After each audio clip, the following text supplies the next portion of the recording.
tidak keberatan untuk ada wajahnya ditampilkan, boleh menunjukkan wajahnya.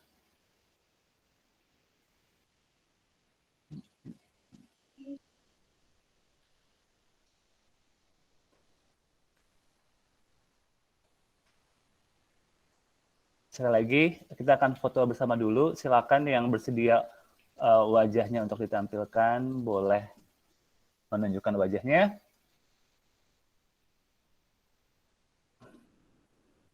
Oke, saya hitung dalam 3 ya. 1, 2, 3.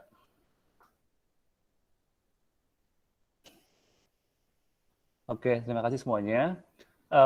Karena peserta hari ini cukup banyak, ada sekitar 100, jadi mohon nanti selama saya pemberian materi, teman-teman yang mau bertanya bisa di chat box saja, tapi nanti kita akan ada sesi tanya jawab bersama setelah pemberian materi. Lalu kita masih ada sesi diskusi via WhatsApp group sampai hari Selasa. Jadi buat teman-teman yang benar-benar udah siap mau daftar, mau mendirikan bank sampah, nanti bisa bertanya di dalam WhatsApp grupnya. Jadi mari kita buat 1 jam ke depan bisa efektif dan efisien untuk sama-sama belajar tentang mendirikan bank sampah. Sekilas dulu tentang Kata Bumi. Kata Bumi sudah memiliki bank sampah dari tahun 2018. Sekarang kita ada 83 bank sampah di seluruh Indonesia. Ada di 45 kota dan kabupaten, ada di 15 provinsi. Jadi nanti teman-teman silakan yang domisilinya sama dengan bank sampah Kata Bumi, kita bisa sharing lebih jauh tentang mekanisme maupun harga yang bisa kalian dapatkan. Oke, sebentar. Oke, saya akan mulai aja. Saya akan share screen semuanya.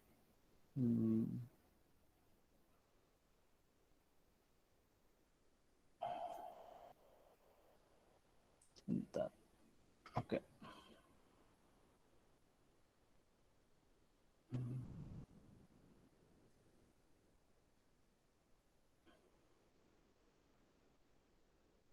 Oke, teman-teman semua udah bisa lihat materi yang saya berikan ya. Nah, jadi di 90 menit ke depan, fokus kita adalah untuk membahas bagaimana teman-teman semua di sini, saya yakin udah ada niatan mau mendirikan bank sampah, tapi masih bingung cara mulai gimana. Jadi kita akan bahas secara detail, baik dari persyaratan maupun kebutuhan lainnya, bagaimana bisa mendirikan bank sampah. Bentar.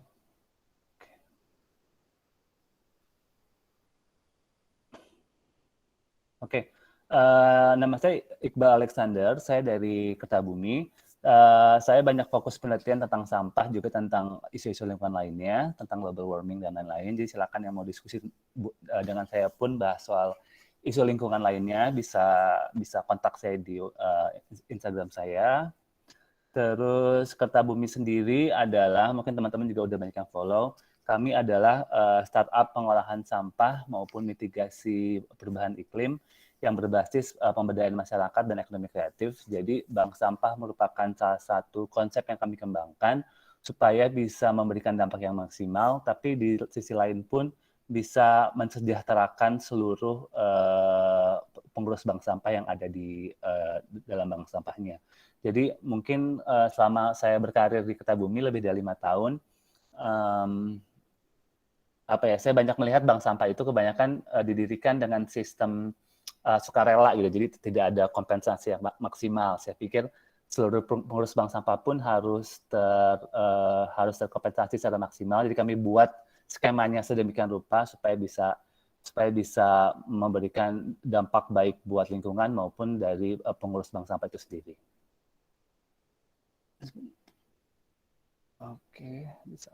Oke. Lalu secara definisi bank sampah banyak sekali artinya, cuman secara singkat bank sampah adalah solusi alternatif dalam pengelolaan sampah tingkat desa atau RT atau perusahaan. Jadi bank sampah itu didirikan di skala komunitas yang kecil umumnya. Jadi mungkin kalau di urban, di kota besar tingkatnya RT, ataupun kalau lebih di kota-kota kecil tingkatnya dusun atau desa. Jadi kita buat bank sampah di komunitas paling kecil. Bisa juga dalam sebuah perusahaan, kawasan industri, ataupun sekolah gitu. Jadi kita membuat pengolahan sampah dengan lingkup yang paling kecil. Lalu bank sampah itu seperti pada umumnya bank, terdapat nasabah dan tabungan, namun bukan uang yang ditabung melainkan sampah. Nah, ini cukup tricky karena setiap jenis sampah yang bisa ditabung di bank sampah itu akan berbeda dari setiap kota dan kota lainnya karena bergantung teknologi yang dimiliki oleh kota tersebut. Contohnya kalau di Bali bank sampahnya itu menerima sampah kemasan produk gitu. Jadi kayak ciki-cikian, kemasan Indomie atau kemasan plastik minyak gitu, itu ada harganya sekitar 1.000 per kilonya. Cuman kalau di Sumatera ataupun di Kalimantan, sampah tersebut tidak bisa diterima oleh bank sampah. Jadi karena memang teknologi pengelolaan sampahnya itu bergantung dari industri setiap daerah. Gitu. Jadi tidak bisa disamakan sampah jenis apa aja yang bisa diterima bank sampah, benar-benar bergantung kontekstual dari teknologi maupun industri daur ulang yang ada di setiap daerah. Lalu nasabah dapat membuka rekening di bank sampah dan mensetorkan sampah secara reguler.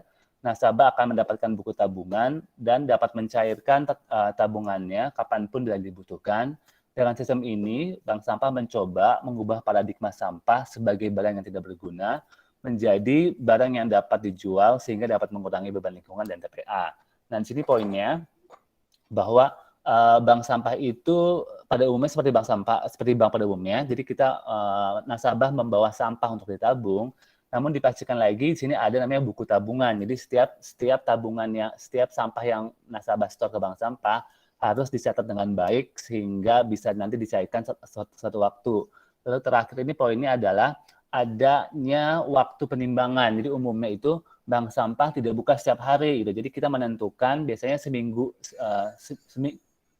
2 minggu sekali atau sebulan sekali dibuka bank sampahnya supaya tidak terjadi penumpukan. Jadi bank sampah umumnya itu karena mungkin kebanyakan bank sampah masih double job, jadi ada pekerjaan lainnya, ini hanya pekerjaan part time, jadi tidak perlu membuka bank sampah setiap hari karena kalau itu yang terjadi akan terjadi penumpukan. Kalau udah numpuk sampah pasti bau, banyak serangga gitu kan. Jadi harus ditentukan hari bank sampah itu buka 2 minggu sekali atau sebulan sekali.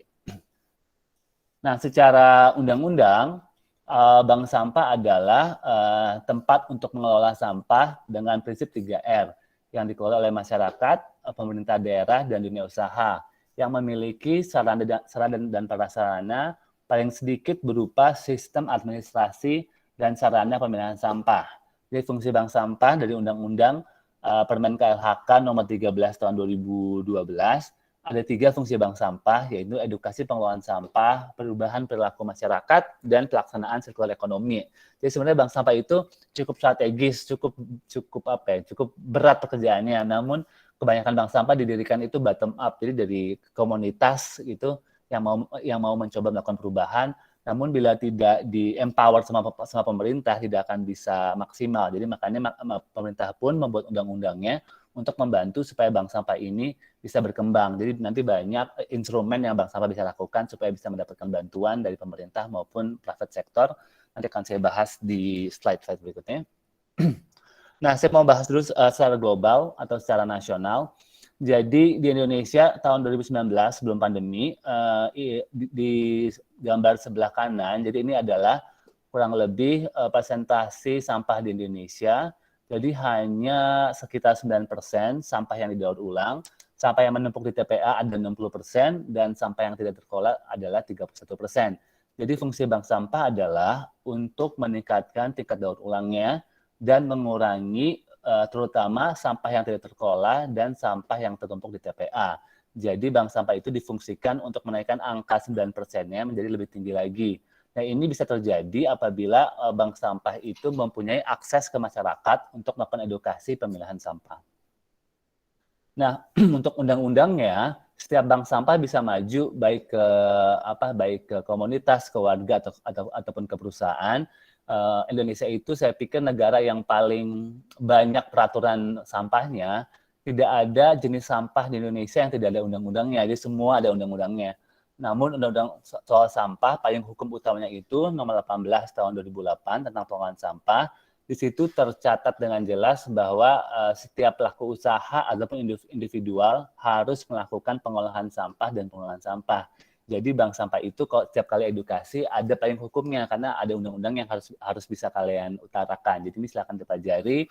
Dan undang-undang ini pun nomor 18 tahun 2008 banyak turunannya, baik tingkat kementerian ataupun tingkat pemerintah daerah. Jadi dipastikan aja kalian update dengan peraturan terutama tingkat provinsi di tempat tinggal kalian masing-masing. Jadi ini sangat teknis, tinggal kalian baca aja.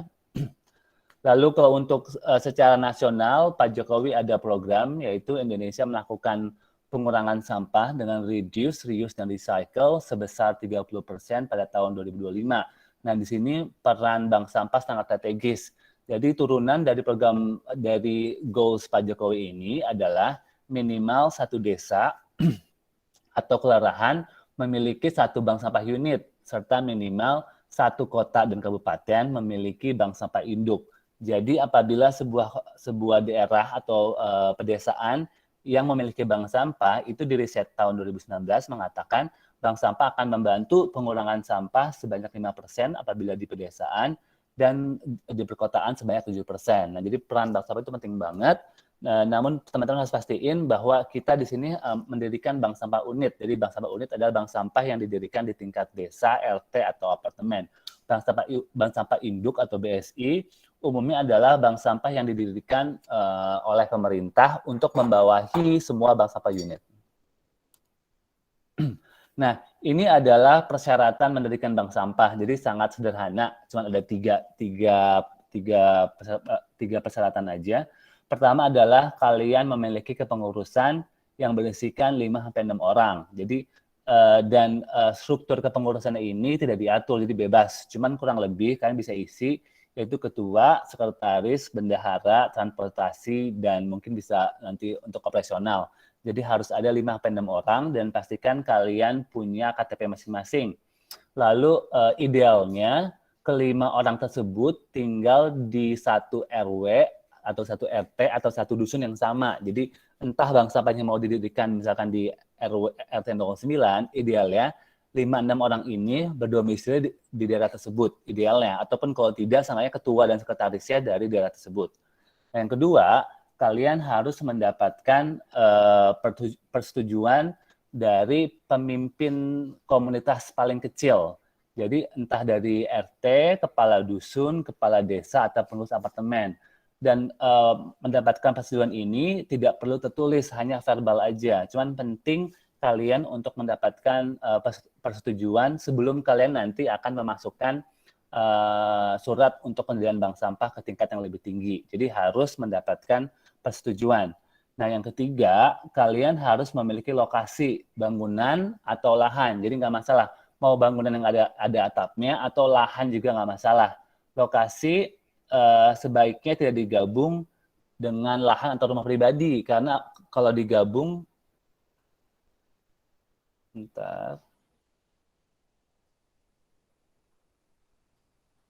sebentar.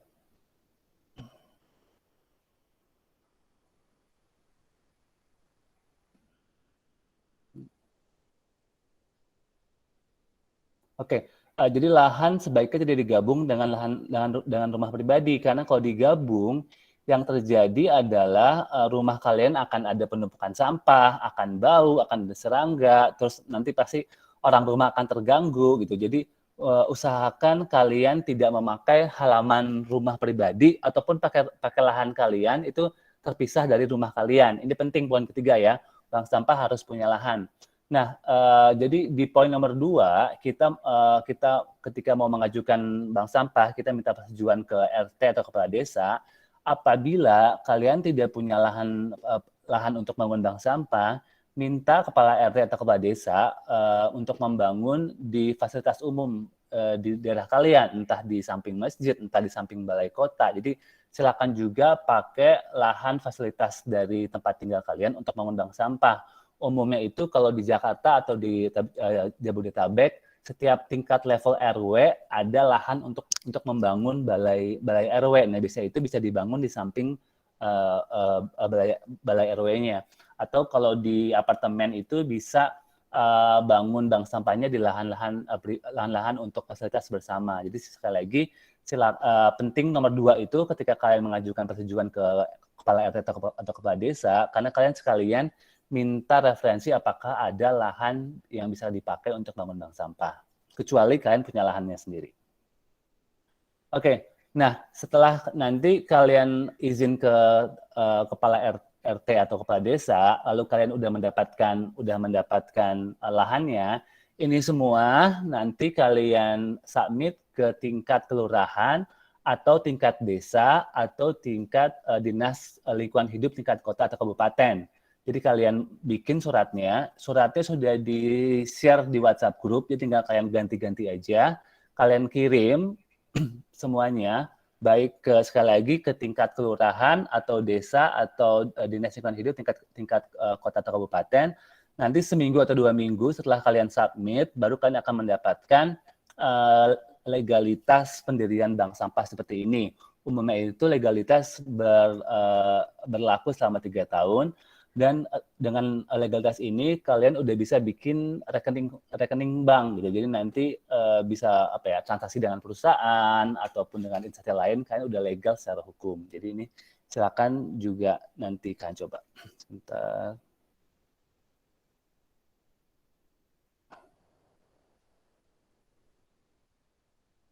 Oke.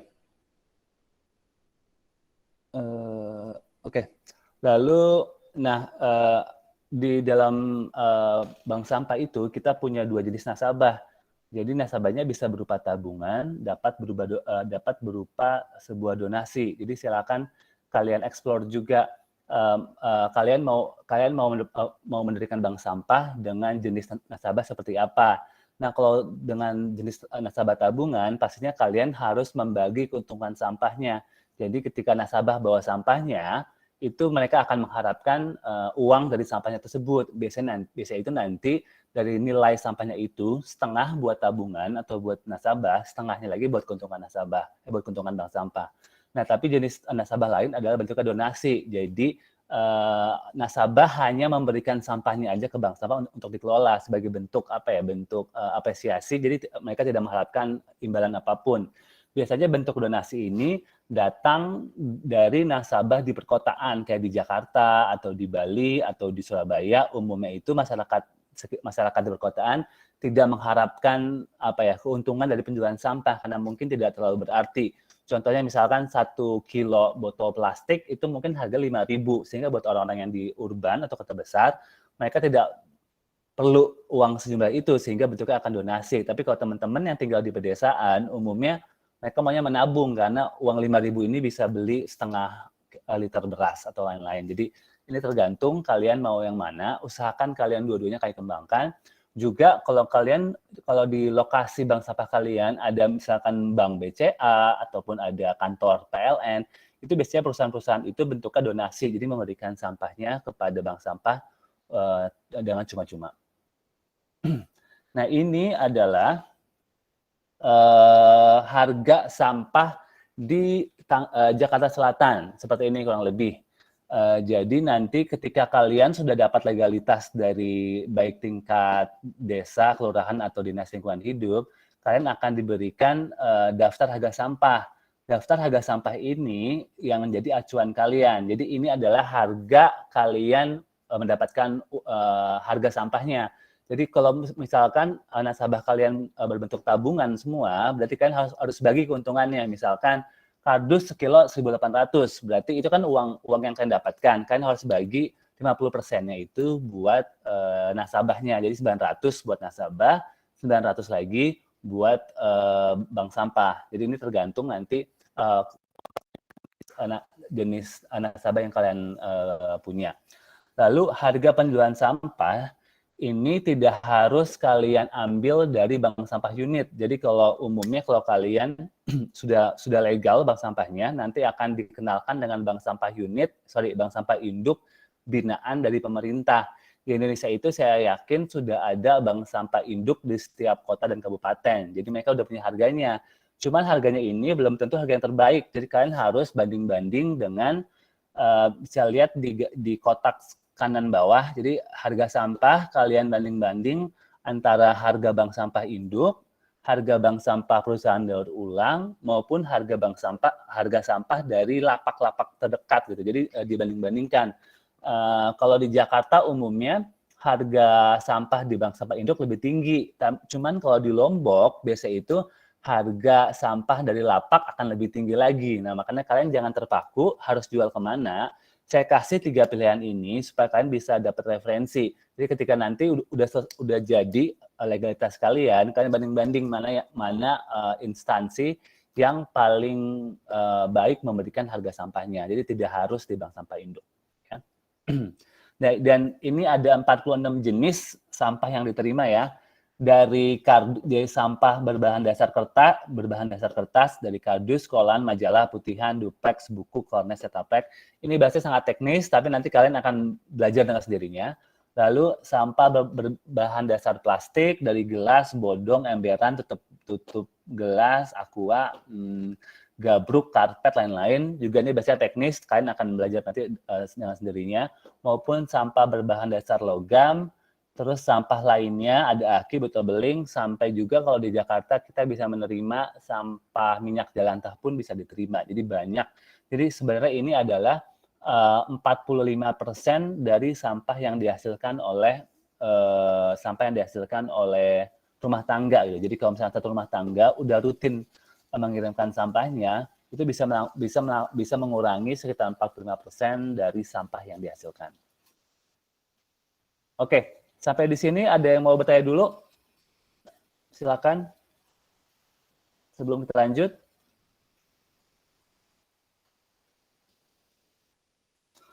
Oke, Vernisa, silakan. Iya, selamat siang, Mas. Saya mau tanya, mungkin nggak sih kalau misalnya warga RT sebelah ikutan jadi nasabah di bank sampah kita gitu? Jadi secara teknis bank sampah harus men-state cakupan luasan mereka beroperasi, tapi secara prakteknya nggak masalah. Semakin banyak area yang kalian cakup pasti akan semakin bagus. Bahkan kalau di Kertabumi, kami pun mainnya tidak hanya offline tapi online. Jadi kami post di Instagram, dan kami udah listed di Grab, di Gojek. Jadi semua bisa kirim online gitu. Jadi secara prakteknya bebas, kalian bisa mengambil sampah dari mana aja. Cuman secara regulasinya kan harus men-state kalian tinggal di daerah mana dan mencakup daerah mana aja, karena ini berhubungan dengan program pemerintah yang encourage orang-orang untuk membangun bank sampah di tiap level RT gitu. Jadi harus di state di kalian apa kawasannya, tapi secara praktek semakin banyak sampah yang kalian dapatkan akan semakin bagus.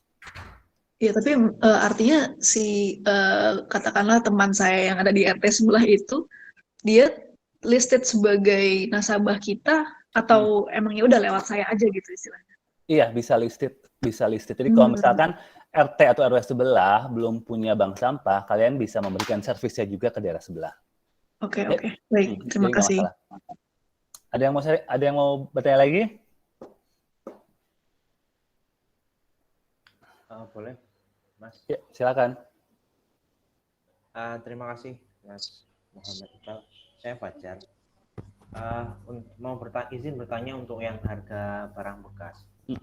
Nah, untuk amannya, Mas Iqbal, kira-kira harga barang bekas kan ini naik turun. Dalam setahun, kira-kira barang bekas itu enaknya kita rubah atau pengalaman dirubah berapa bulan sekali atau berapa kali dirubah dalam waktu tertentu gitu maksud saya. Oke. Untuk bank sampah, bisnis model dasarnya adalah hanya jual beli sampah. Jadi mengambil sampah dari masyarakat, lalu dijual lagi ke bank sampah induk atau ke lapak gitu. Jadi tidak ada pengolahan secara signifikan. Kalaupun ada pengolahan, itu adalah income lain. Itu nanti akan saya bahas. Tapi sekali lagi, bank sampah secara bisnis model dasar hanya jual beli. Jadi tidak ada pengolahan dan tidak ada penumpukan, dia langsung dijual lagi. Nanti teknis saya bahas mengapa bank sampah itu, makanya kalian harus mengatur bukanya itu di hari-hari tertentu supaya tidak ada penumpukan. Jadi misalkan kalau di Bank Sampah Kertabumi kami buka setiap Rabu di minggu kedua dan minggu keempat. Jadi di Rabu minggu kedua itu masyarakat akan datang pagi-pagi, akan setorkan sampahnya, jadi kami timbang, kami rekap semua. Siangnya itu bank sampah induk datang buat ngambil dan membeli sampahnya. Jadi kalau ada penumpukan, cuma beberapa jam, hari-hari lainnya akan bersih tuh bank sampahnya, bisa ada bisa undang masyarakat untuk daur ulang, bisa apapun itu. Cuman itu adalah bisnis model utamanya. Tapi kalau bank sampah mau lanjut, mau mendaur ulang sampah, itu silakan aja. Berapa lama kalian simpan itu tergantung dari bisnis modelnya, tergantung dari market yang kalian punya kan. Jadi kalau memang kalian udah ada market udah jalan, sebaiknya langsung diproses. Namun kalaupun kalian mau ada penumpukan, sebaiknya begitu sampah udah ada, langsung kalian pilah dan kalian cuci. Jadi jangan ditumpuk terlalu lama, karena kemungkinan tuh warga tidak akan membersihkan sampahnya secara benar. Jadi masih mungkin ada remah-remahnya, ada susunya masih ada sedikit, jadi bau, mengundang serangga. Jadi sebaiknya langsung diproses. Mohon maaf Iqbal. Pertanyaannya bukan begitu. Pertanyaan saya, harga barang bekas itu sebaiknya dirubah berapa kali? Atau saat gimana kita ngerubah harga barang bekas? Itu umumnya bank sampah induk setiap bulan ada perubahan. Oh, oke. Terima kasih. Iya, jadi penting juga bank sampah itu mengumpulkan semua nasabahnya. Itu kalau kami ada di WhatsApp grup gitu. Jadi begitu ada misalkan bulan depan ada perubahan harga karena plastik harganya naik atau turun gitu kan. Jadi pasti kami akan infokan di WhatsApp grup, ataupun misalnya ada program dari Unilever mau bagi-bagi sembako, jadi kami sebarkan juga di WhatsApp grupnya. Jadi kalian rekap nasabah itu di WhatsApp group atau di Google Drive supaya kalian bisa saling menukar informasi. Jadi umumnya harga sampah naik turun, betul, bergantung dari industrinya, bergantung dari harga minyak bumi juga, namun tidak akan signifikan. Jadi ya bisa diinfokan ke seluruh nasabahnya setiap sebulan sekali. Ya. Terima kasih. Oke, ada yang mau bertanya lagi? Pak, ya saya ada bertanya nih. Yap, silakan.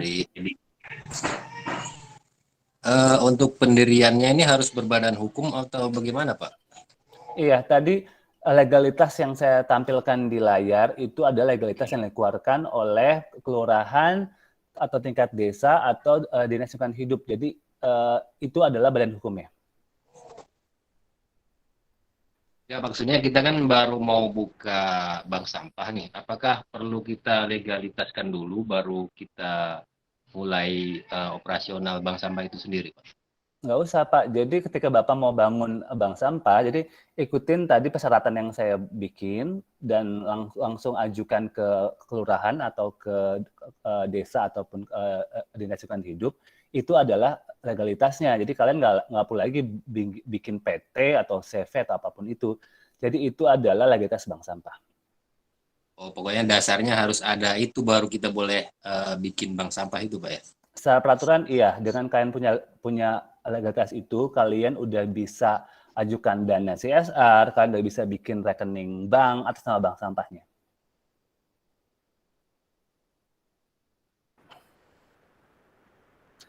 Oke, kita lanjut lagi ya. Mohon izin bertanya. Silakan. Ya, saya Virgo dari Lampung.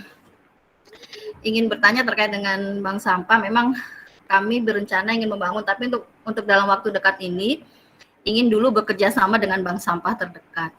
Nah, tadi disampaikan bahwa di bank sampah itu tidak ada penumpukan sampah.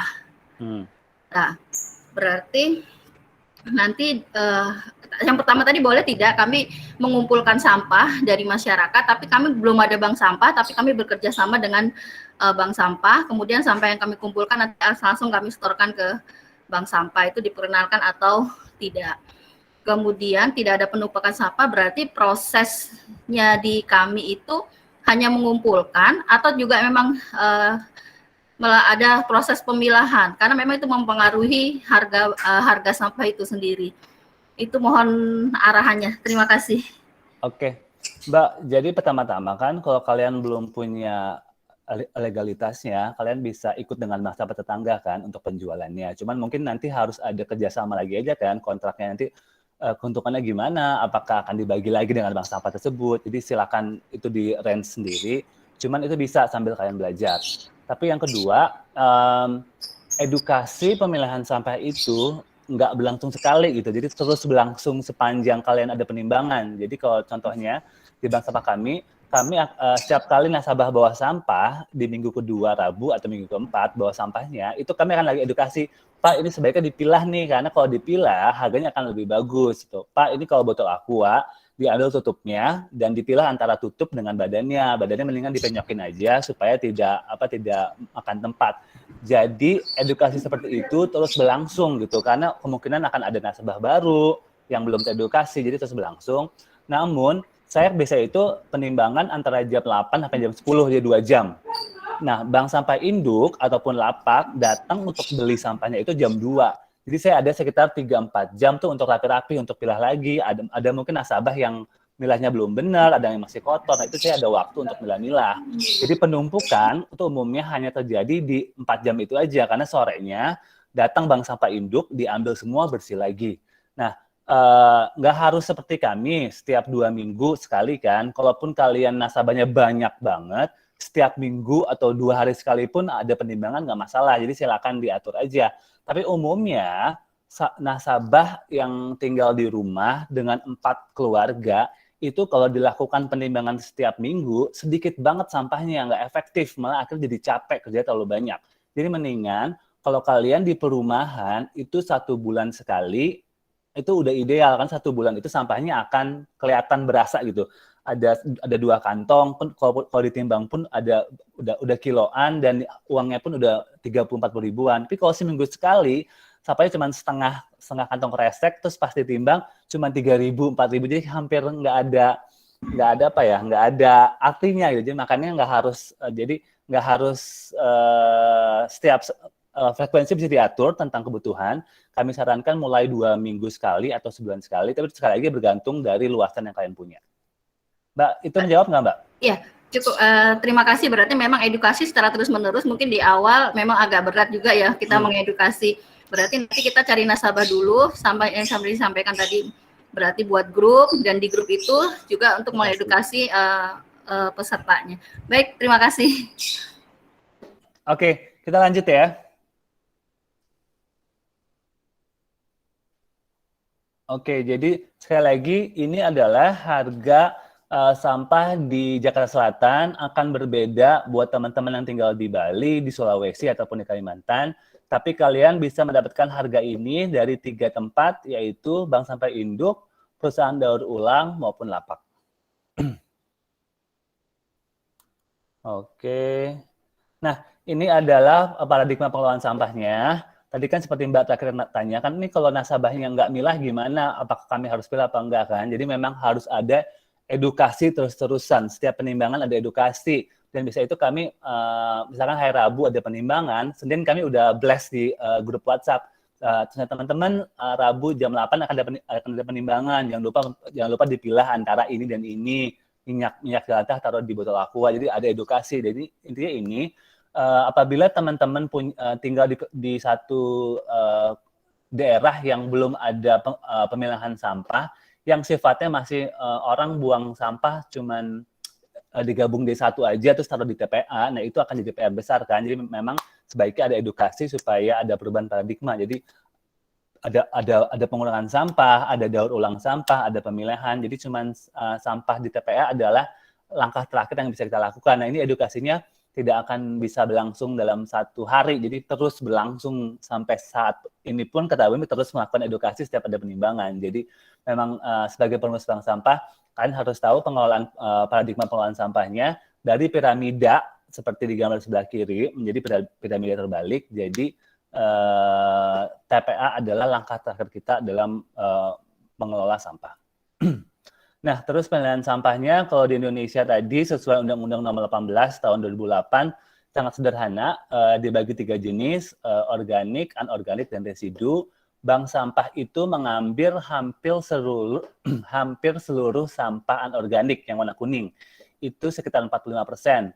Lalu sampah organik di awal sebaiknya bank sampah tidak perlu berurusan dengan ini karena tidak ada nilainya. Tapi kalau bank sampah Kertabumi, karena kami udah lama, jadi kami pun mengurus juga sampah organiknya. Jadi kami buatkan kompos secara komunal. Jadi di komplek kami bikin rumah kompos 4 kali 5 meter, jadi warga itu bisa naruh semua komposnya ke lokasi tersebut gitu. Jadi ada kompos komunal yang bisa menghasilkan kompos yang bisa kami jual. Itu adalah tahap selanjutnya. Jadi kalian nggak usah dulu berurusan dengan sampah organik, karena sampah organik seperti kalian tahu dari volumenya paling banyak. Yang kedua itu gampang busuk dan bau kan, jadi harus udah terbiasa dulu. Jadi silakan kuasai dulu skema sampah anorganik. Kalau udah bisa, mau lanjut untuk bangun kompos komunal silakan. Jadi hanyalah sampah residu yang diangkut, yang kalian buang ke tong sampah ataupun kalian berikan ke dinas kebersihan. Sampah residu termasuk saat ini adalah sampah medis, masker, dan lain-lain, itu masuk ke jenis sampah residu. Nah, cara kerjanya ada 3. Jadi, warga memilah sampah dan membawa sampah di hari yang sudah ditentukan. Sebaiknya tentukan hari penimbangan 1 atau 2 bulan sekali agar tidak jadi penumpukan. Tadi sudah saya jelaskan ya. Jadi, jadi warga yang mau jadi nasabah, taruh di WhatsApp grup dan kalian infokan 2-3 hari sebelum penimbangan. Teman-teman, hari Rabu jam 8 ada penimbangan. Ini harga update-nya, silakan yang mau datang. Jadi kalian kasih tahu di situ supaya warga tidak seenaknya aja naruh sampah di bank sampah kalian kayak selai tong sampah gitu kan. Jadi memang harus diatur. Terus yang kedua, bank sampah mengundang warga untuk melakukan penimbangan di hari tersebut dan melakukan pembelian sampah dengan bank sampah induk atau lapak ataupun pusat daur ulang di hari yang sama, sehingga ini adalah supaya tidak ada penumpukan di bank sampah kalian. Lalu setelah itu bank sampah mengupdate buku tabungan nasabah dan juga buku tabungan ke bank sampah induk, jadi semua tahu berapa jumlah sampah yang udah mereka kumpulkan. Nanti pun kami bisa berikan contoh buku tabungannya, tinggal kalian print aja. Lalu lagi adalah karena bentuk tabungan, desa itu nasabah tidak mencairkan setiap saat mereka menimbang karena tidak akan seberapa uangnya. Paling umumnya itu kalau dalam 1 bulan rumah dengan 4 orang anggota keluarga itu paling bisa mengumpulkan plastik cuma 8 kilo, itu jadi paling dapat sekitar 2-30 ribuan. Biasanya itu kasusnya kalau di kota urban di Jakarta, karena bentukan nasabah, jadi kami tidak ada buku tabungan, jadi mereka bisa kapanpun bisa setorkan. Tapi kalau di pedesaan, itu mereka mencairkan biasanya itu sebulan sebelum Lebaran, jadi setahun sekali biasanya. Jadi setelah ada 2-3 juta, itu baru mereka cairkan. Jadi itu bisa kalian atur skema pencairannya, biasanya itu diinfokan sebulan sebelum mereka mau mencairkan, tapi umumnya supaya udah agak banyakan itu biasanya mereka mencairkan entah sebelum Lebaran ataupun sebelum pembayaran uang sekolah. Jadi bisa disesuaikan dengan karakter masing-masing dari warga kalian. Oke, ini ada sistemnya. Jadi bank sampah unit punya kita, tingkat RT, dusun atau apartemen itu nanti akan terkonek ke bank sampah induk. Bank sampah induk akan membawa sampahnya itu ke TPS 3R, lalu akan diolah ke pusat daur ulang.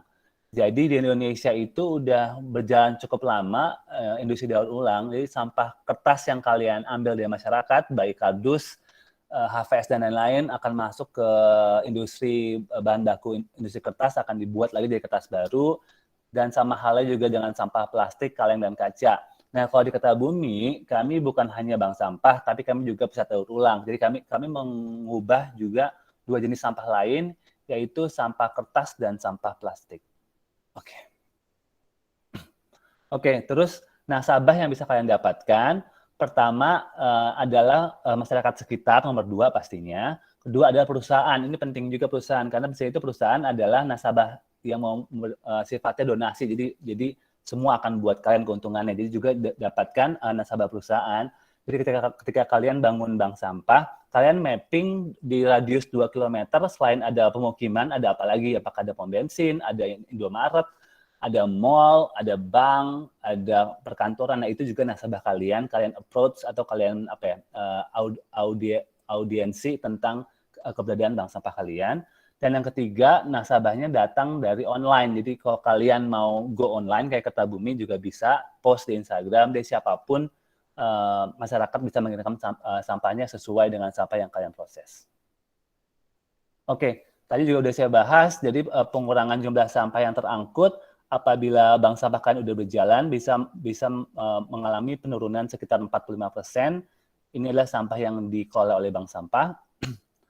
Lalu di Indonesia ini data tahun akhir 2019 kalau nggak salah, sudah ada 11.000 bank sampah di Indonesia dengan jumlah nasabahnya 400.000.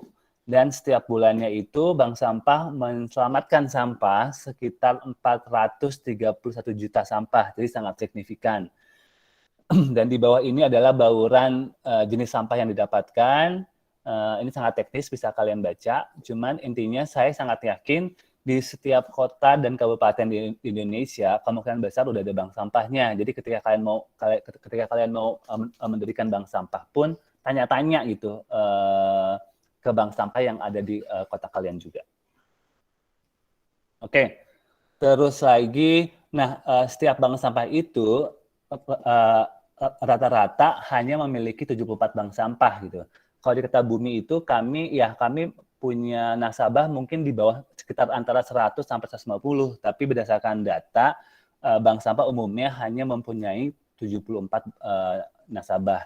Jadi dalam tingkatan RW, RT yang biasanya ada sekitar 100 atau 200 kakak, itu tidak akan semua warga tertarik gitu. Jadi umumnya itu maksimum kalian hanya bisa mendapatkan 30% dari jumlah penduduk di tingkat kalian bekerja di RW atau di dusun. Jadi jangan kaget ketika kalian udah bangun bank sampah, kok ini warganya pada nggak mau ya, kok ini sedikit nasabahnya ya, karena memang pada kenyataannya lebih banyak orang yang tidak peduli dengan lingkungan dibanding yang peduli gitu kan. Jadi sekali lagi, angkanya ya sejauh ini sih kami maksimal itu cuma 30% jumlah nasabah dari total penduduk yang kalian berikan servisnya gitu. Jadi dengan rata-rata itu 74 buat secara nasional, tapi kalau Kertabumi itu 120 sampai 150 per bank sampah. Oke, selanjutnya, nah kami Kertabumi kami udah ada 83 bank sampah di 15 provinsi dan 45 kota dan kabupaten. Silakan buat teman-teman yang berdomisili di kota tersebut bisa kontak kami untuk kami berikan rekomendasi harga sampahnya supaya kalian tidak harus memulai dari nol lagi. Kami setiap bulannya mengolah sekitar 58.000 kilo sampah. Terus juga ini adalah poster yang kami post di Instagram kami, jadi masyarakat siapapun sebenarnya bisa kirim sampahnya. Dan 80% dari nasabah kami itu bersifat donasi, jadi mereka hanya ngasih sampahnya aja, sehingga keuntungannya sepenuhnya buat bank sampah. Tapi sekali lagi silakan kalian sesuaikan dengan manpower yang kalian punya gitu, karena ketika kalian mau go online pun akan nggak mudah kan, kalian harus posting di Instagram, harus rutin, harus juga terdaftar di Grab, di Gojek, jadi itu silakan disesuaikan dengan kemampuan masing-masing. Dan umumnya ini adalah penghasilan utama bank sampah apabila bank sampah memiliki sekitar 150 nasabah dengan total sampah yang dikumpulkan sekitar 800 kilo setiap bulannya, itu penghasilan bank sampah adalah 3 juta. Jadi ini adalah yang kalian bagi-bagikan ke seluruh pengurus dengan proporsi yang itu kalian atur masing-masing. Tapi ini adalah yang umumnya, jadi 3 juta apabila kalian punya 150 nasabah. Tapi ini pastinya akan naik turun bergantung lokasi maupun jumlah sampah yang kalian kumpulkan. Nah, sumber penghasilan lain dari bank sampah itu ada banyak banget, dan kalau di Kertabumi justru jual beli sampah itu mungkin hanya 20% dari penghasilan kami. Jadi masih banyak lagi pendapatan yang bisa kalian dapatkan. Jadi baik dari penjualan produk daur ulang ataupun produk ramah lingkungan. Kalian juga bisa jadi narasumber untuk kegiatan lingkungan hidup, baik tingkat sekolah, tingkat pemerintah daerah, ataupun perusahaan. Kalian juga bisa memberikan pelatihan daur ulang sampah dan lingkungan hidup, dan juga kalian bisa menerima donasi dan program CSR. Jadi ini adalah income lain yang bank sampah bisa dapatkan. Tapi kalau dari pengalaman kami, mungkin income lain baru berjalan setelah 3-4 bulan bank sampahnya berdiri. Jadi silakan dulu dicoba dulu dengan sistem yang ada, dengan jual beli sampah. Baru setelah itu kalian kembangkan mungkin dengan membuat produk daur ulang atau menjadi narasumber, ataupun nanti kita bisa atur juga untuk menerima bantuan dari pemerintah, dari swasta, dan lain-lain. Jadi ini adalah kemungkinan bank sampah bisa menghasilkan penghasilan, tapi pengalaman kami, di Kertabumi kami hampir seluruh pengurus bank sampah itu sifatnya kerja full time, jadi kami bayar secara profesional di atas UMR setelah kami bisa membuka penghasilan-penghasilan lain selain jual beli sampah.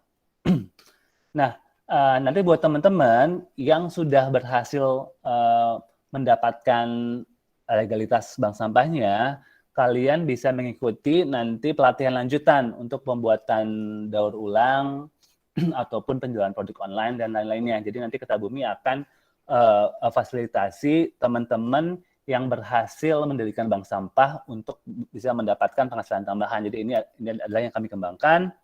Terus di Kertabumi pun kami mengembangkan, mungkin teman-teman juga tahu ya, kami mengembangkan pengolahan sampah dengan metode padat karya dan padat modal. Jadi banyak banget yang kami jual. Sebelum pandemi tepatnya penjualan produk daur ulang itu akhirnya justru lebih banyak keuntungannya dibandingkan jual beli sampah. Bahkan bisa sampai 5 kali lipat dibandingkan jual beli sampah. Jadi kami banyak fokus di sini. Cuman ketika pandemi ya perlu ditanya ya, saya pikir semua industri juga terdampak. Tapi sekali lagi buat teman-teman yang udah berhasil atau dapat mengurus legalitasnya, kami akan bantu untuk kalian bisa membuat produk-produk ini sehingga bisa menambah penghasilan bank sampah. Ini saya mau play satu video tentang project kami dengan Depkominfo, karena ketika pandemi jumlah sampah plastik banyak, sampah plastik dari online, dan kebanyakan bank sampah itu belum bisa menerima sampah plastik online. Jadi kami buat pengolahannya supaya bisa didaur ulang oleh bank sampah. Silakan didengar, cuman 1 menit sebentar. Share. Oke.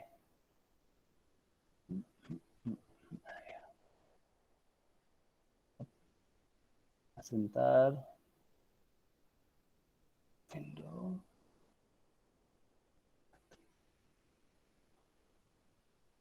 Sebentar.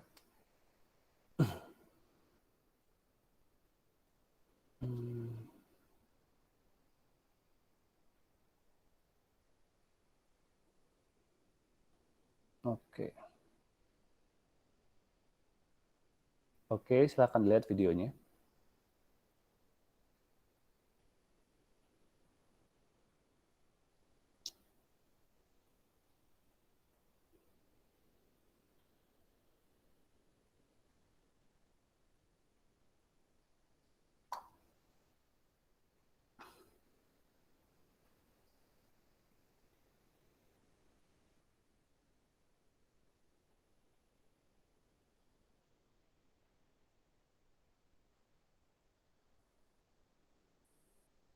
Mohon maaf, sepertinya nggak ada suaranya ya. Oke, nggak apa-apa ya, nggak penting suaranya sih. Oh, oke, baik.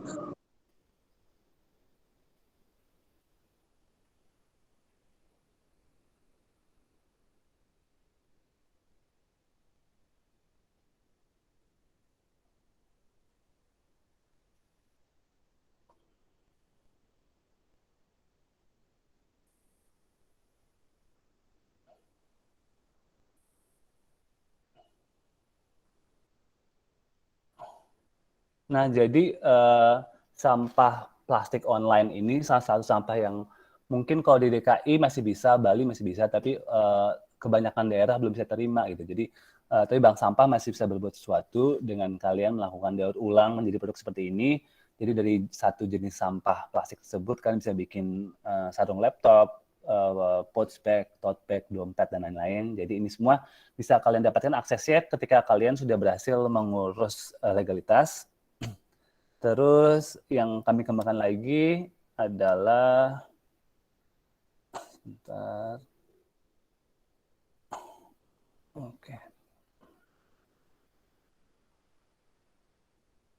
Dan ini video satu lagi untuk pengolahan sampah plastik dengan teknik padat modal. Silakan dilihat.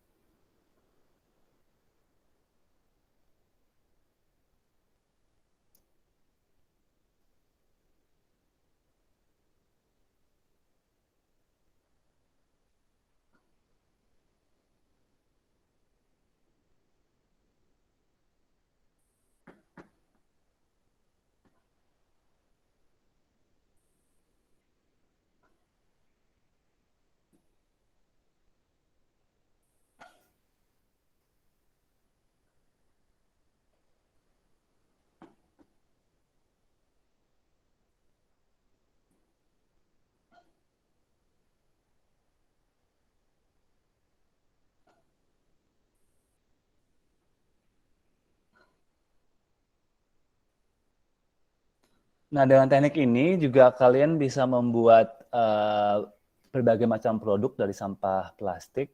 Bisa dicek juga di Instagram kami, jadi bisa bikin meja, bangku, dan berbagai macam produk lagi. Dan sampah plastik sangat ideal untuk didaur ulang karena menghasilkan produk yang anti rayap, anti patah, anti air, jadi bisa kalian bereksperimen. Dan sekali lagi, ini pelatihannya bisa gratis juga buat teman-teman yang sudah berhasil mengurus legalitasnya. Oke, next-nya adalah juga di Kertabumi, seperti yang mungkin tahu juga, kami juga punya pelatihan untuk gaya hidup berkelanjutan. Ini pun bisa teman-teman Bank Sampah ikuti setelah kalian bisa berhasil mengurus legalitasnya. Dan juga kami harapkan Bank Sampah lain juga bisa membuat pelatihan ataupun membuat produk yang sama untuk menambah penghasilan kalian. Oke, hari ini itu aja. Silakan sekarang sesi tanya jawab buat teman-teman yang mau bertanya lagi. Saya persilahkan. Ya Kak, boleh tanya? Silakan. Ada kemungkinan nggak ya, semisal satu nama bank sampah itu tapi lokasinya itu ada di beberapa RT gitu, penimbangannya?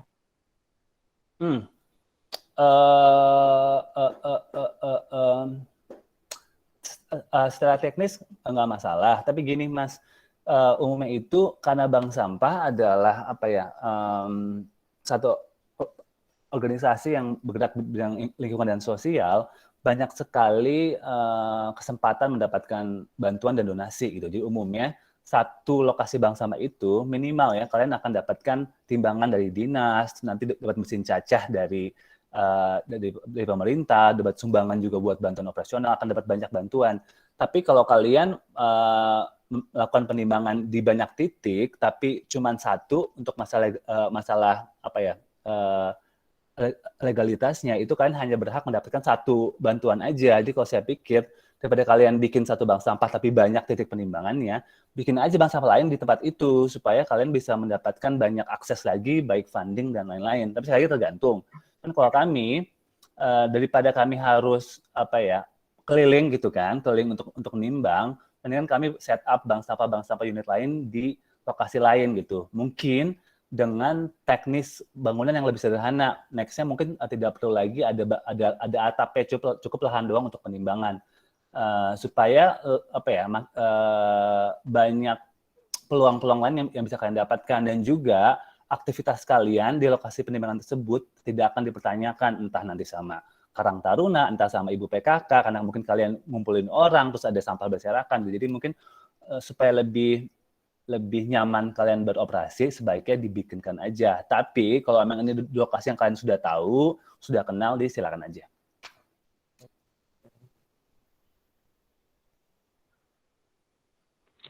Mau tanya, boleh?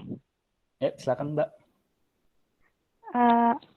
Untuk bank sampah baru yang mungkin akan saya dirikan, itu kira-kira apa aja sih alat yang dibutuhkan untuk nantinya untuk membuat bank sampah itu apa aja yang dibutuhkan? Oke, jadi kan pastinya selain 3 persyaratan tadi ya, ada pengurus pastinya, terus ada kalian udah izin ke kepala desa ataupun RT, yang kedua ada lahan. Jadi 3 itu kan. Setelah itu, setelah udah dapat legalitas dari kelurahan, biasanya bank sampah akan mendapatkan timbangan. Itu wajib, di bank sampah harus ada penimbangan, dan timbangannya itu bisa berupa 2 tiang, terus ada gantungannya. Jadi nanti nasabah tinggal bawa plastik, nanti ditimbang. Jadi itu peralatan yang wajib, jadi harus ada timbangan kan. Dan biasa itu sekali lagi penimbangan dapat dari Dinas Lingkungan Hidup tingkat kota atau kabupaten. Tapi bergantung dari APBD dan lain-lain kan. Mungkin lagi COVID juga jadi agak sulit. Tapi timbangan 1, yang kedua kalian hanya butuh meja kursi buat nulis buku tabungan. Jadi nggak banyak. Dan saya pikir mulai dulu dari simple. Jadi cukup ada penimbangan. Kan meja kursi bisa bawa dari rumah dulu ketika mau ada penimbangan. Dan bank sampah nggak harus ada atapnya, karena kita pun tidak ada penumpukan sampah kan, cuman memang butuh lokasinya supaya ketika melakukan transaksinya lebih enak gitu. Jadi itu aja Bu, cuman penimbangan, meja bangku, dan alat tulis buat nulis buku tabungan. Nanti kami akan share juga template buku tabungannya. Jadi nanti teman-teman tinggal print aja supaya lebih simpel ya. Oke, terima kasih. Mohon izin bertanya lagi. Oke, Silakan. mohon izin. Siapa dulu nih? Mbak dulu boleh, Mbak dulu Mohon aja. izin, Mas. Ya, ini kan tadi Mbak dulu deh, Mbak dulu. sebenarnya saya di lingkungan pendidikan, Mas. Nah, kalau ingin mendirikan bank sampah di lingkungan pendidikan, itu juga ataukah perlu memang RT RW atau memang persetujuan pimpinan saja? Atau memang harus? Karena memang ada di lingkungan kampus. Nah, kemudian yang kedua terkait dengan edukasi, saya juga ini baru. Saya kemarin coba udah membuat kotak-kotak kotak-kotak pembuangan khusus untuk botol dan minuman di kampus. Cuman saya belum tahu nih respon dari masyarakat kampus seperti apa. Karena memang agak susah merubah mindset ya teman-teman. Dan apa kok lupa saya mau Ibu bikin kotak-kotak sampah. Iya. Kemudian, untuk mengedukasi, saya juga sendiri kan belum tahu. Saya pernah mendatangi beberapa tempat itu di Lampung, itu tempat penampungan plastik. Ternyata memang mereka tidak menerima dari yang kecil-kecil, dia menerima yang versinya besar untuk mengepul. Kemudian untuk mengedukasi sendiri secara pemilahannya itu bisa materinya dapat dari mana ya? Karena memang banyak ternyata botol plastik, ada yang bawahnya warnanya biru, ada yang warnanya putih, terus ada botol plastik warna minuman. Ternyata jenis sampah plastik berupa botol itu banyak sekali gitu. Untuk memperoleh materi-materi tersebut, bagaimana pemilahan itu kami dapat diperoleh dari mana itu mungkin. Okay. Terima kasih. Terima kasih Ibu. Jadi untuk bank sampah untuk kawasan pendidikan ataupun kawasan lainnya, baik pendidikan ataupun perkantoran, kawasan industri, kawasan olahraga, itu kalian cukup izin ke pemilik lahan aja. Jadi emang dibuat bank sampahnya untuk daerah tersebut kan. Jadi kalau misalkan sekolah, kami izinnya ke kepala sekolah.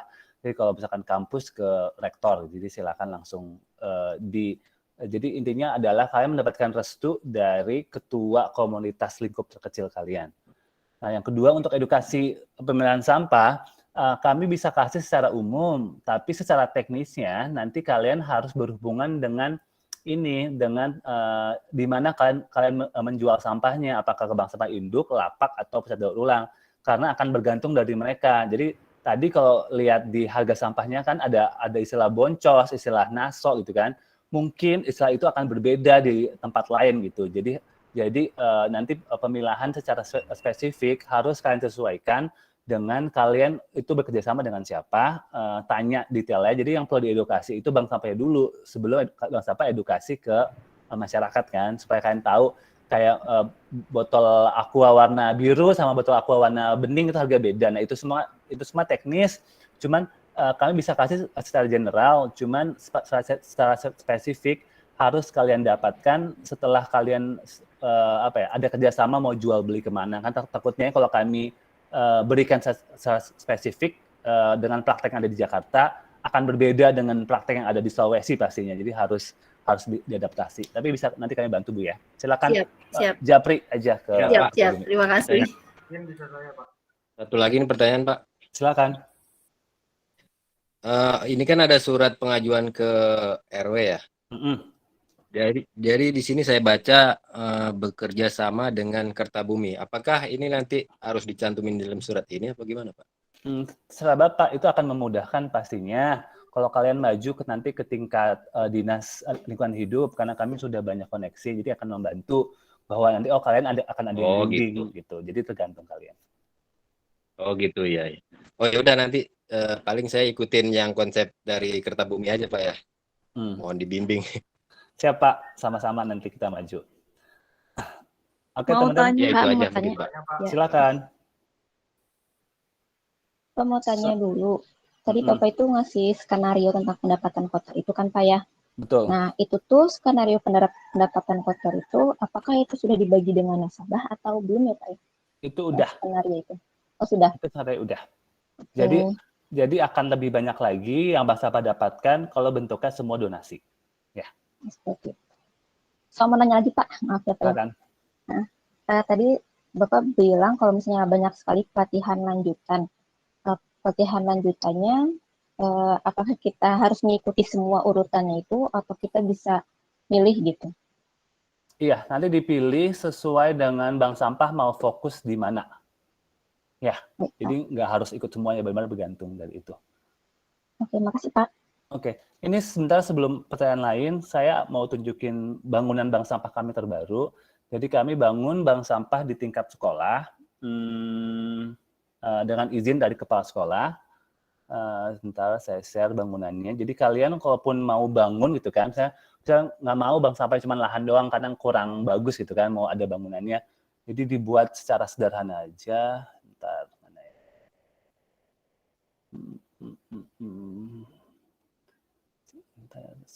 Ketat. Oke, teman-teman bisa lihat semua nggak ya? Ya, jadi bank sampah ini bank sampah di sekolah kami bikin seperti ini. Cuman jadi bawahnya itu kami pakai konblok yang ada lubang-lubangnya supaya jadi resapan air. Terus kami kasih atap asbes. Terus dindingnya itu cuman kami pakai besi aja. Lalu kami kasih pagar berjaring supaya tumbuhan bisa menjalar.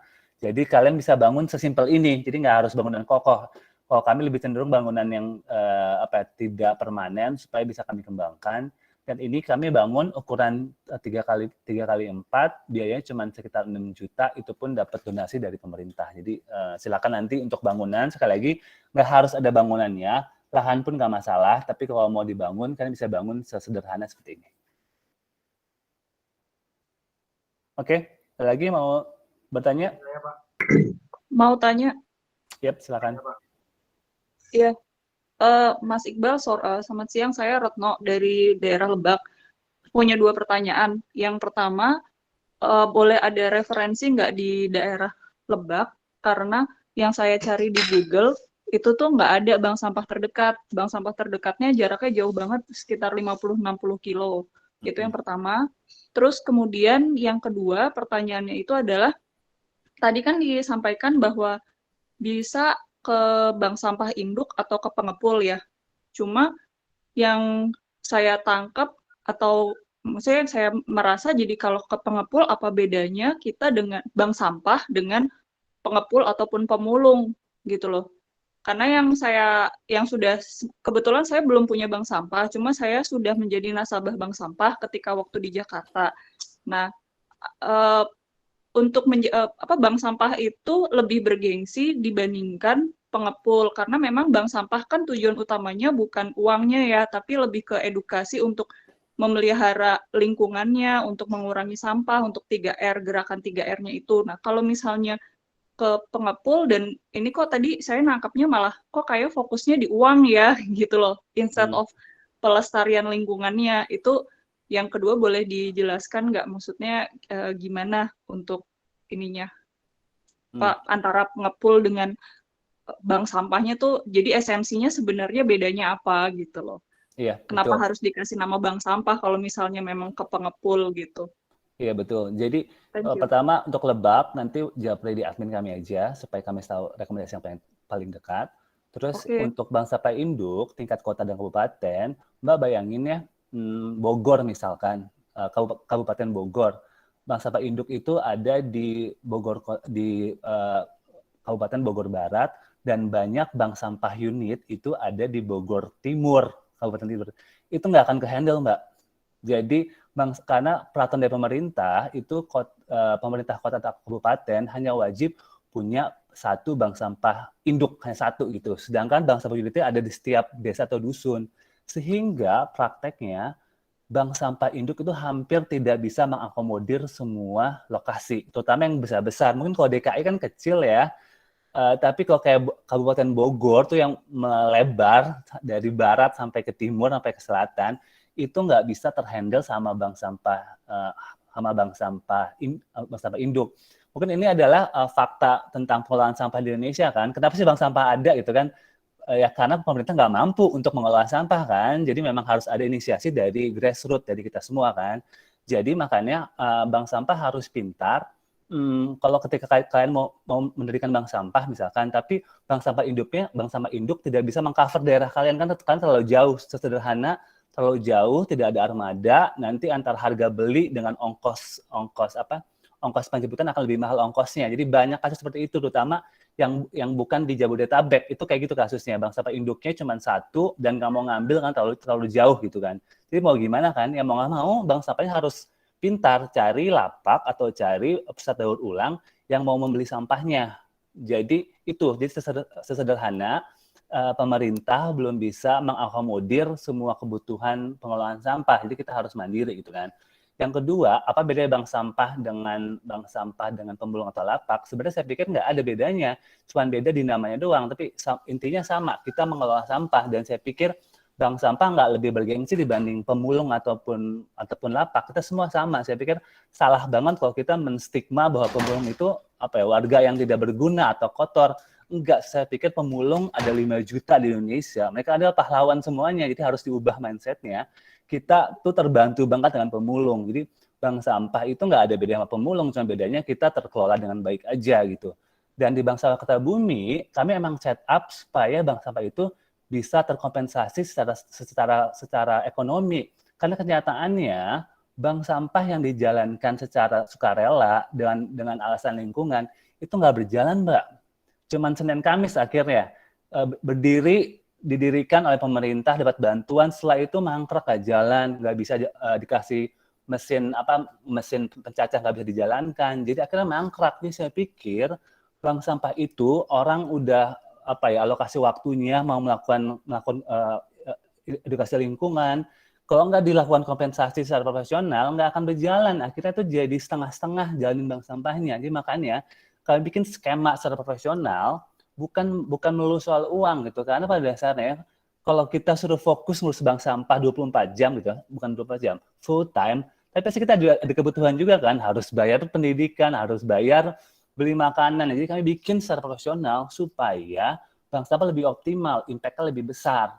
Tapi kalian nggak harus ikutin skema Kertabumi, silakan aja. Cuman menurut kami, semua pahlawan lingkungan itu nggak cuma dihargai dengan terima kasih gitu, harus ada kompensasinya supaya bisa jadi menstimulasi dia untuk lebih expand, lebih scale up. Jadi, tapi sekali lagi silakan disesuaikan dengan masing-masing. Karena best practice di Kertabumi mungkin bukan best practice di tempat-tempat lain. Cuman ini adalah pengalaman kami di 4-5 tahun terakhir, Mbak.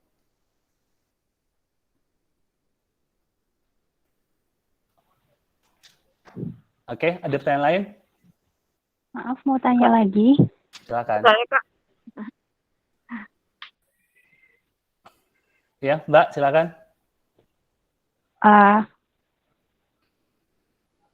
Kalau untuk saya kan di daerah Depok ya. Kalau untuk misalnya saya nanti bisa untuk membangun bank sampah dan bekerja sama dengan induk bank sampah, itu apakah ada kriteria atau harus jumlah segini untuk induk itu mau mengambil sampah di lingkungan saya? Oke. Sebentar. Oke. Bank sampah tidak ada minimum jumlah sampah yang harus dikumpulkan. Jadi bebas gitu. Jadi kalau misalkan saya mau bangun bank sampah di apartemen yang isinya cuma ada 20 kakak gitu, itu nggak masalah. Nah, nanti tinggal kalian atur aja dengan bank sampah induk untuk melakukan penjemputannya. Kalau bank sampah induk itu juga sama, mereka tidak ada minimum harus kumpul 200 kilo baru dijemput gitu kan. Biasanya itu mereka akan atur. Mereka udah punya mapping, misalnya bank sampah A itu menghasilkan 500 kilo ketika penimbangan, bank sampah B itu 400, jadi nanti ketika penimbangan akan sekalian. Nah itu teknis, Mbak, dengan nanti Mbak jual sampahnya ke siapa, tapi berapapun yang sampah yang kalian bisa dapatkan, nggak masalah, bagus juga gitu, karena akan sangat bergantung dari jumlah nasabah yang bisa kalian kumpulkan. Tapi saya pikir mulai secara kecil dulu aja, kalaupun dapat cuma 100 kilo nggak masalah. Tapi umumnya dengan 150 nasabah, kalian bisa dapat 150 nasabah itu sekali penimbangan bisa 400-500. Kak, saya mau bertanya. Maaf, saya mau nanya lagi. Kalau Silakan. untuk apa namanya, kan tadi katanya tidak ada jumlah minimum ya. Kalau untuk hari pertama, misalnya untuk hari pertama saya mengadakan bank sampah itu berarti sebelumnya saya sudah janjian dulu sama pengepul atau induk bank sampah begitu ya. Betul, betul. Jadi kalau di Kertabumi, karena kami udah schedule setiap hari Rabu penimbangan, Rabu minggu kedua dan minggu keempat, setiap Senin tuh kami udah blasting kedua grup. Pertama adalah grup nasabah kan, supaya mereka siap-siap untuk taruh kumpulkan sampahnya. Yang kedua adalah grup ke bank sampah induk. Kasih tahu, Pak, kami Rabu jam 8 sampai jam 10 penimbangan dengan warga. Mohon datang jam 2 ya Pak. Gitu. Jadi ada di hari yang sama pastikan. Kedua, kasih gap 2-3 jam supaya kalian bisa berberes. Kak, boleh share pengalaman? Silakan. Halo, ini siapa dulu? Saya dulu. Boleh, Mbak. Saya Ratri, kebetulan saya ketua bank sampah di Kabupaten Bogor. Share pengalaman saya dikit aja ya. Kalau dulu saya di tempat kami itu bank sampah didirikan pemerintah setempat ya. Itu tahun 2018. Tapi dari tahun ini kebetulan pengurusan berganti. Kebetulan saya yang menjadi ketua bank sampah. Nah setelah saya tinjau itu dari pengalaman yang pengurusan dulu sampai sekarang itu banyak perbedaan. Kalau yang dulu itu dengan sistem donasi, sedangkan sekarang dengan sistem tabungan. Nah, untuk yang sistem tabungan sekarang ini itu visinya itu saya ubah. Jadi kalau visinya itu bukan hanya untuk mengumpulkan uang, tapi untuk mengedukasi masyarakat lebih memperhatikan lagi untuk sampah lingkungan. Jadi kebanyakan itu di kami itu ibu-ibu itu kebanyakan itu masih yang kurang respect untuk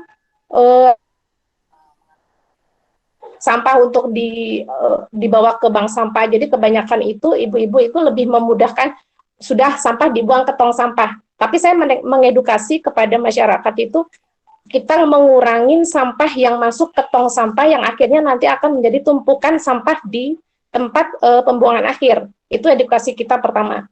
Terus untuk yang keduanya, kita juga mengedukasi adanya daur ulang. Jadi di tempat kami tidak hanya menerima penjualan sampah, tapi ada juga untuk daur ulang sampah. Dan untuk tabungan juga, berarti di sini kan ada yang ke nasabah, tapi tidak 100%. Jadi kita ambil itu hanya untuk operasional aja ya, operasional kita ke kegiatan tiap bulan, yang karena kita ke penambangan sampah setiap bulan, itu sekitar 20% kita ambil untuk operasionalnya. Karena dulu pemerintah itu mendirikan itu kayak semacam setelah itu lepas tangan ya. Tidak ada edukasi yang lagi, tidak ada bantuan. Jadi kita berdiri sendiri aja. Itu di Kabupaten Bogor. Segitu aja Kak. Makasih. Iya. Makasih Ibu udah sharing. Mudah-mudahan teman-teman bisa terinspirasi juga. Tapi ya tadi ya mungkin tugas pemerintah banyak Bu ya. Mungkin bank sampah belum menjadi fokus utamanya. Tapi mudah-mudahan keberadaan Kertabumi ataupun teman-teman yang lainnya bisa saling menguatkan bahwa mungkin bank sampah bisa maju gitu. Jadi silakan belajar dari berbagai macam sumber dan kalian ambil semua ilmu-ilmu bagusnya kalian aplikasikan. Tapi kalau saya pikir silakan mulai secara kecil dulu aja. Jadi nggak harus tiba-tiba mau bisa mengolah sampah organik gitu kan, daur ulang. Itu langkah keduanya. Saya pikir jalan dulu aja, ada legalitasnya, ada nasabahnya, jalan dulu. Nanti sambil kami bimbing. Jadi silakan mulai dengan sumber daya yang kalian ada dulu, daripada bikin besar rencananya tapi belum mau memulai. Kak, saya bertanya Kak. Silakan. Terima kasih. Saya Ega di Ambon Kak. Mau bertanya soal penentuan harga kotor tadi Kak. Betul. Apakah memang harus selalu dari harga yang ditentukan bank sampah induk, kemudian harga yang kita pakai pembagiannya harus 50% dengan nasabah misalkan. Yang kedua mengenai sumber nasabah ataupun donatur. Tadi dijelasin yang pertama bisa masyarakat, kemudian perusahaan, dan yang ketiga online. Mau dong Kak digambarin yang teknisnya yang online ini seperti apa? Terima kasih. Oke. Pertama, Mbak, apa tadi pertanyaan pertama itu untuk harga ya? Untuk harga, jadi harga kalian entah dari bank sampah induk atau dari lapak ataupun dari pusat daur ulang, itu tidak ada ketentuan kalian harus sharing berapa banyak gitu kan. Jadi silakan mau sharing 50-50, 50-50 atau 70-80 silakan. Menurut saya disesuaikan dengan karakter masyarakatnya. Jadi kalau misalkan masyarakatnya butuh banget uang karena memang apa ya, cukup sederhana hidupnya, silakan lebih banyak buat masyarakatnya. Tapi kalau misalnya masyarakatnya tidak terlalu butuh uang kayak di kota urban, saya pikir 50-50 udah cukup banget. Dan juga kami banyak kegiatan ketika di Garut, bank sampah kami, daripada kami kasih uang, itu kami konversi dengan beras, ada juga dengan minyak, jadi supaya warga lebih merasa apa ya, berarti dibanding misalkan dapat dikumpulin sebulan cuma 20.000 kan, tapi kalau misalkan dari beras jadi 2-3 liter gitu. Jadi itu juga adalah praktek program pengembangan yang bisa dilakukan. Jadi sekali lagi, untuk pembagian keuntungan tidak ada bakunya, bisa kalian sesuaikan dengan kebutuhan masing-masing dan juga sesuaikan dengan karakter dari masyarakat sekitar. Ya. Yang kedua saya lupa Mbak pertanyaan Mbak. Balik lagi dengarkan Mbak. Terima kasih Kak Iqbal. Yang kedua soal sumber ini Kak, sumber nasabah atau donatur. Yang online Kak, minta gambarannya. Betul. Jadi ya kalau perusahaan kan udah jelas ya, yang mapping 5 km jarak kalian ada apa aja, itu yang kalian approach, kalian datang aja, kasih perkenalan tentang bank sampah. Terus kalau masyarakat sekitar udah jelas juga, tergantung cakupan luas kalian bekerja. Kalau di online sih kami sederhana, kami posting di internet bahwa kami ada bank sampah di sini, kami posting di sosial media. Jadi dengan udah memastikan tuh apa ya, udah memastikan jenis sampah seperti apa, terus bagaimana cara mengirimnya. Biasanya dari situ kami ketika posting kami akan ada namanya narah hubungnya, ada WhatsApp grupnya. Jadi mereka akan kontak ke WhatsApp grup untuk nanti komunikasi berapa harganya, apa. Biasanya itu kalau hampir 100% nasabah yang datang dari online itu bentuknya donasi. Jadi mereka mau ngasih aja. Jadi ketika udah ada WhatsApp komunikasi, tinggal cara pengirimannya. Karena mungkin kan di sosial media tidak banyak informasi yang bisa di-sharing kan. Jadi ketika di WhatsApp grup, di WhatsApp baru kalian informasikan jenis sampahnya apa aja, kapan pengirimannya, waktunya, dan teknik-teknik lainnya. Apakah kalian udah ada di Grab, apakah udah ada di Gojek untuk membantu mereka mengirim sampah. Ya, terima kasih Kak. Oke, teman-teman, kita semua masih ada lagi sesi di WhatsApp grup. Jadi saya tutup dulu aja. Tapi sebelum itu kita ada door prize nih dari satu sponsor. Jadi ada teman saya yang mau berbagi satu produk, jadi teman-teman bisa dapatkan itu. Saya panggil dulu Mbak Weli ya. Mbak Weli. Ya, halo. Halo. Jadi teman-teman, Mbak Weli ini datang dari satu startup namanya Ulo. Jadi kita mau bagi-bagi buat teman-teman yang bertemu di sini. Sebelumnya saya mau play dulu videonya. Mbak Weli, saya play videonya ya. Ya, silakan. Oke, teman-teman mohon dilihat semua.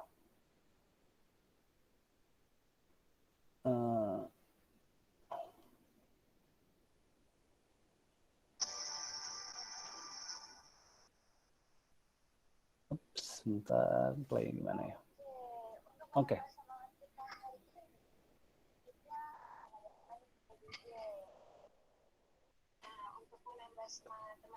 Pada hari ini kita akan take line dulu nih.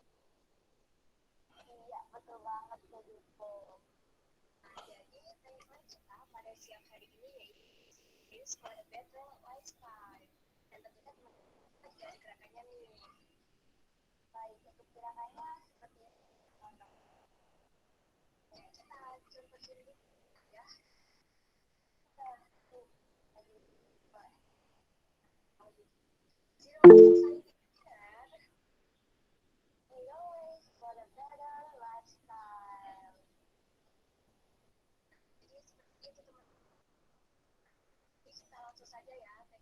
Sorry, maaf, teman-teman udah bisa lihat belum video yang kami play? Bisa lihat, tapi nggak ada suaranya sih. Oke, Mbak Ulu nggak apa-apa ya? Nanti tinggal desain oleh Mbak Weli. Oke. Gak apa-apa sih, latar belakangnya hanya musik aja sih. Jadi teman-teman bisa baca aja ya, walaupun sedikit garing. Oke.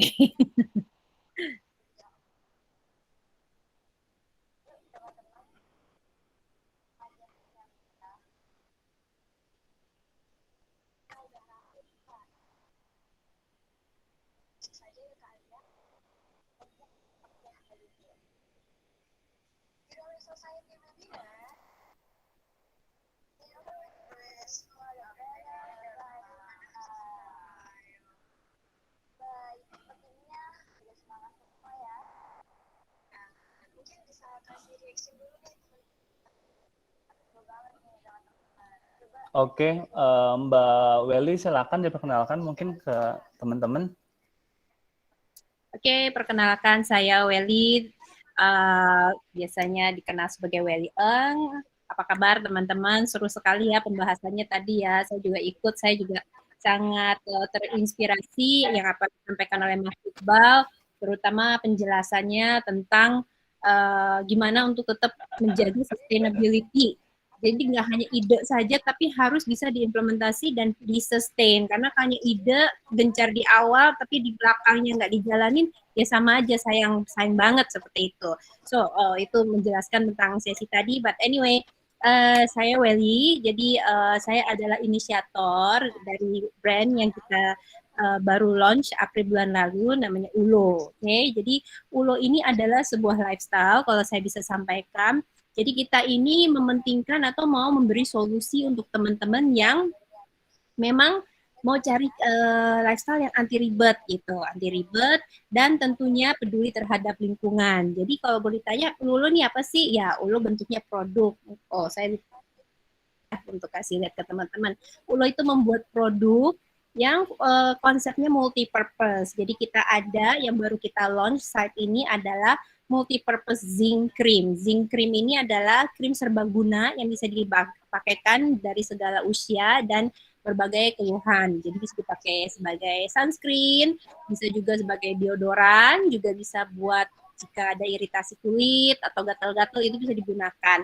Dan yang paling penting adalah Ulo ini semuanya menggunakan 100% bahan natural dan marine friendly, karena kita percaya apa yang kita oles, apa yang kita pakai itu ujung-ujungnya masuk ke laut kalau saat kita mandi dan bermain di laut, dan everything goes back to ocean, and if it goes back to ocean, it goes back to earth juga, seperti itu. Makanya kita membuat konsep produk kita itu marine friendly. Dari packaging kita juga eco friendly, kita hanya menggunakan kita tidak menggunakan plastik.